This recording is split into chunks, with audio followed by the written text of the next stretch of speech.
ওই তো মালগুলো ওখানে দাঁড়িয়ে, ওরা নাকি পড়াশোনায় খুব ভালো। দাঁড়া, আজকে মজা দেখাবো ওদেরকে। যাই। কিরে, শুনলাম তোরা নাকি পড়াশোনায় অনেক ভালো। সে তো ভালোই ভালোই। তাহলে তোদেরকে একটা প্রশ্ন করি, দেখি তোরা সঠিক উত্তর দিতে পারিস কিনা। প্রথমে তুই। আচ্ছা কর।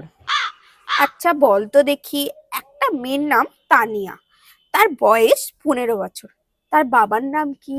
হ্যাঁ, এ কেমন প্রশ্ন? এই তুই শিক্ষিত? বাদ এখান থেকে। এবার তোর পালা।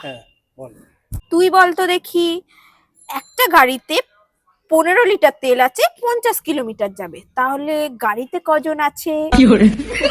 এ আবার কি উদ্ভট প্রশ্ন! তুইও এক অশিক্ষিত, ভাগ এখানে।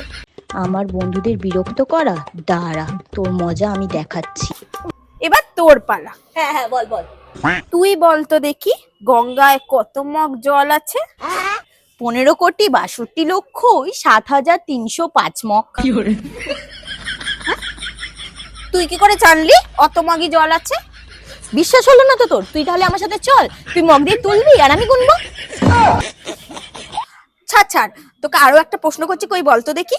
চাঁদে একটা লোক চা খাচ্ছে, সে কিসে চা খাবে? কাঁচের গ্লাসে না স্টিলের গ্লাসে? মাটির ভাঁড়ে। পাগলা চোদা যত সব। চাঁদে কি মাটির ভাঁড় তোর বাবা বানাবে? তাহলে কি চাঁদে চা তোর বাবা বিক্রি করবে?